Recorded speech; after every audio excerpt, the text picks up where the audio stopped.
Hello YouTube, bienvenue ou re-bienvenue sur ma chaîne Nesty Books and Coffee. Aujourd'hui on se retrouve pour une vidéo de présentation des sorties du mois de mars 2024.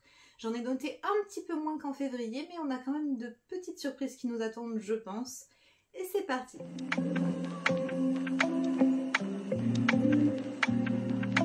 Évidemment, je ne vous présente absolument pas toutes les sorties du mois, il y en a des centaines par mois. Il y en a dans plusieurs genres, il y a les graphiques, il y a les poches. Je fais juste un petit tour d'horizon de ce qui m'intéresse le plus. Ces livres rejoignent généralement ma wishlist et si finalement au bout de quelques temps je me rends compte qu'ils ne m'intéressent pas vraiment ou que j'ai entendu des retours un peu trop négatifs, ils quittent ma wishlist. Mais ce sont les livres qui me donnent le plus envie à un instant T et puis généralement vous voyez en book haul. Ça ne respecte pas forcément, mais c'est aussi pour que vous ayez en tête qu'est-ce qui va sortir, enfin ce qui va sortir. C'est toujours un petit peu compliqué de se souvenir de tout, donc j'ai pris des notes et on commence tout de suite. Le 1er mars sortira le tome 1 de la saga Luminaries qui s'appelle L'épreuve des 7 clans. C'est écrit par Suzanne Desnard et ça sortira chez La Martinière Fiction. On va suivre une jeune fille qui aimerait rejoindre un ordre magique qui protège la ville d'attaques de créatures qui vivent dans une forêt magique. Cette ville est un peu particulière parce qu'on ne la trouve pas sur aucune carte, nos téléphones ne la détectent pas, donc vraiment c'est un peu mystérieux. Et cette jeune fille va donc vouloir rentrer dans cet ordre qui s'appelle les Luminaries, où je suppose qu'il y aura peut-être une traduction en français du terme, parce qu'elle a vu son père se faire attaquer. Mais elle va devoir passer des épreuves et je me suis arrêtée là dans le résumé. C'est un livre qui me tente vraiment, la couverture est très belle, j'ai l'impression qu'il y a un côté un peu Dark Academia, donc ça me tente pas mal. Le 7 mars sortira chez Slalom un livre qui a l'air assez intriguant, c'est Loup y es-tu de Gilles Abier. Et dans cette histoire, on va suivre une jeune femme qui va tomber dans le coma pendant une certaine période et au bout de cette période, elle va se réveiller, sauf qu'elle a changé du tout au tout. Avant, c'était une jeune fille plutôt solitaire, plutôt tranquille, et maintenant, elle est accro aux fêtes et à l'adrénaline. Et son meilleur ami ou son copain et sa sœur vont essayer de comprendre ce qui se passe et si c'est vraiment toujours la même personne ou si c'est une autre Lou en réalité. J'en sais pas plus, mais ça a l'air plutôt intriguant et ouais, j'aimerais bien tester. Le 7 mars, toujours, sortira chez Lumen un livre de Padraig Kenny qui s'appelle Stitch. Padraig Kenny, c'est celui qui a écrit Les monstres de Rookhaven et je ne sais plus le nom du tome 2, Les ombres de Rookhaven, qui étaient deux romans avec une magnifique mise en page et des illustrations, qui étaient sortis chez Lumen il y a quelques temps et qui avait été une déception au niveau de la plume et des répétitions, et vraiment j'avais eu un gros souci avec la plume. Je vous remettrai si je retrouve mon avis, je ne pense pas que je vais retrouver si facilement, mais je vais chercher et je vous remettrai mon avis dans le petit i. Mais du coup, ce livre-là, je ne sais pas si je vais craquer, mais il a l'air assez intéressant et on a encore une fois une ambiance un petit peu gothique. On a un jeune garçon, enfin deux jeunes garçons qui vivent ensemble dans un manoir isolé, Stitch et Henry. Et Stitch est un personnage qui doit être un peu particulier car un professeur, un scientifique, lui a insufflé la vie. Et un jour, le neveu du professeur va venir dans ce manoir et il va se passer des choses. Henry va disparaître, donc l'ami de Stitch. Et Stitch va être obligé de braver le monde, de sortir de ce manoir pour retrouver son ami. Ça a l'air hyper intéressant, j'aime beaucoup, alors la couverture est magnifique, j'aime beaucoup l'idée, mais du coup ouais, j'ai très peur d'être déçue, parce que j'avais été vraiment déçue pour Les monstres de Rookhaven, alors que ça avait été un coup de cœur pour beaucoup de gens. Donc je ne sais pas, mais en tout cas, voilà. Vous savez, il sort. Je le lirai peut-être en e-book à la limite, comme ça je prends un peu moins de risques, ou je trouverai quelqu'un à qui l'emprunter. J'ai pas trop de doute là-dessus. Le 7 mars toujours, si jamais vous allez en librairie, vous verrez, le 7 mars, c'est un jour de sortie. Sortira le dernier livre de Ariel Holz qui s'appelle Runborn. C'est publié chez Gulfstream et j'ai vu ce livre au salon du livre de la presse jeunesse de Montreuil qui était en avant-première et je n'ai pas craqué parce que j'avais déjà craqué sur des livres en avant-première et je ne les ai jamais lus, notamment Mystic Flowers d'Anna B. Challis que je n'ai toujours pas lu, donc j'arrête les achats en avant-première, c'est pas fait pour moi. Mais ce livre a l'air super intéressant.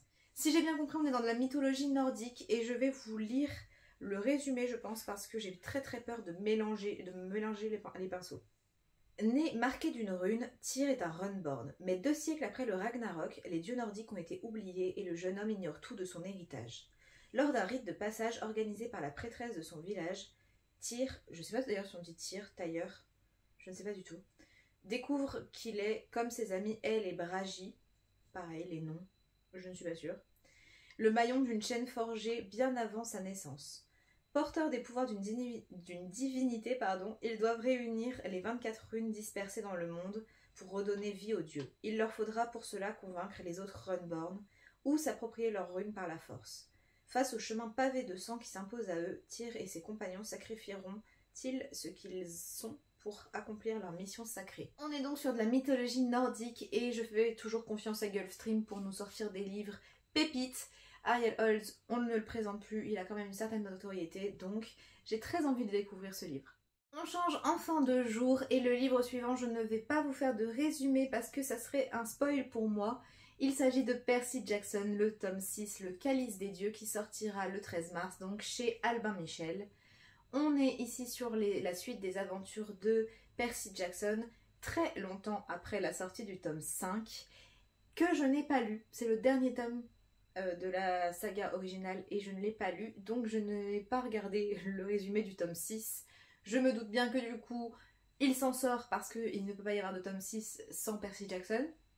Mais je vais essayer de me garder un petit peu de suspense encore et donc lire le tome 5 et attendre potentiellement que le tome 6 sorte en poche parce que j'ai 5 premiers en poche.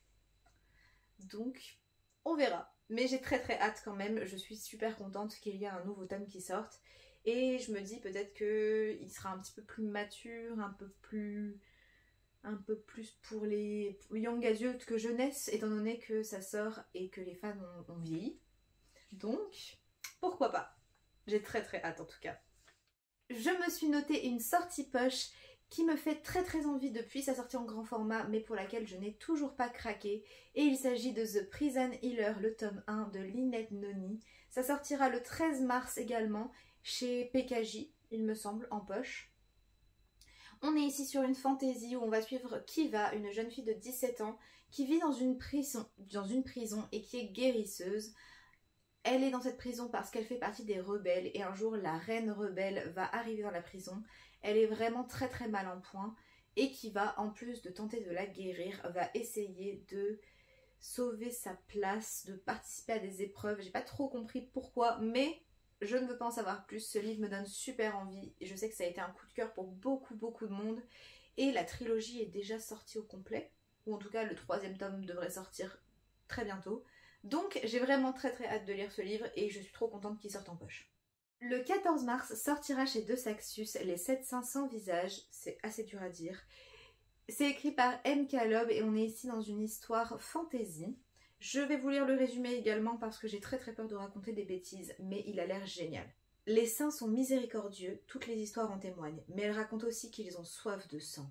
Dans la ville d'Ombrasia, les disciples bénis par des saints vivent dans l'opulence tandis que les défavorisés dépourvus de magie vivent dans la pauvreté et sont envoyés au front.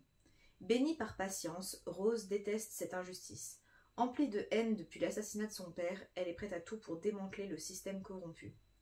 Chef de la sécurité au Palazzo, Damian est censé être impitoyable et servir les saints avec une dévotion sans faille. Mais il est en réalité brisé par les années passées à se battre dans une guerre sans fin. Pour prouver sa loyauté, il doit faire ses preuves. J'ai du mal à lire. Lorsque des bénis et des défavorisés sont retrouvés assassinés, Damian et Rose sont forcés de faire équipe pour démasquer le meurtrier. Alors que les ténèbres se rapprochent, pourront-ils sauver la ville d'un mal qui menace de tout détruire sur son passage? On a donc 2 personnages qui vont faire équipe alors qu'ils ne sont pas du tout censés s'entendre. Et je ne sais pas, mais ça m'a l'air hyper bien. J'ai vu énormément de bons commentaires sur les personnes qui ont lu le livre en version originale. Et j'ai l'impression qu'on a une fantaisie un peu plus dark, un peu plus cruelle. Donc je sais pas, ça me tente énormément et on verra. J'ai très hâte de voir ça. On change complètement de genre, mais le 28 mars sortira chez Gallimard Checkmate de Ali Hazelwood. C'est une romance young adulte autour des échecs. Je n'ai pas noté plus d'éléments que ça. Il me semble qu'on a une championne d'échecs qui ne veut plus trop en faire partie de ce monde-là, mais qui va devoir y retourner et il va y avoir une romance. C'est tout. C'est tout ce que j'ai besoin de savoir. Je sais que je l'achèterai parce que j'ai bien aimé la première romance que j'ai lue de Ali Hazelwood. Et d'ici là, j'aurais peut-être lu la deuxième. Je vous en reparle très très bientôt. Mais en tout cas, ça me donne vachement envie. Et enfin, le 28 mars sortira chez Sabran La promise au visage de fleurs de Roshani Chokshi. C'est un roman de fantasy où on va suivre un homme qui va tomber amoureux d'une jeune femme qui s'appelle Indigo ou Indigo, je ne sais pas trop le prononcer à l'anglaise. Et cette jeune femme va accepter de se marier avec lui à condition qu'il ne lui pose jamais de questions sur son passé. Et les mystères vont apparaître quand ils vont emménager dans une maison un peu spéciale. C'est tout ce que je sais, j'ai pas trop envie d'en savoir plus. Les couvertures du brochet et du relié sont toutes les deux magnifiques, mais j'ai une préférence pour le brochet, pour une fois. Et vraiment, je sais pas, ce livre me donne de super vibes. Je l'avais vu en VO, mais je ne lis pas beaucoup en VO, donc j'ai attendu. J'ai bien fait d'attendre, il me tente vraiment. Évidemment, comme d'habitude, je vous mets des résumés des liens vers des résumés en barre d'infos, histoire que vous ayez un peu plus d'infos que ce que je peux vous donner parce que je suis une youtubeuse en carton. J'espère que cette vidéo vous aura plu, que certaines de ces sorties vous tenteront peut-être. Si vous en avez noté d'autres, n'hésitez surtout pas à me le dire en commentaire. Si jamais vous avez aimé cette vidéo, n'hésitez surtout pas à liker et à vous abonner. Et si vous êtes trop timide pour commenter, vous pouvez mettre un calendrier. C'est l'émoticône que je choisis toujours pour les sorties du mois. Voilà, calendrier.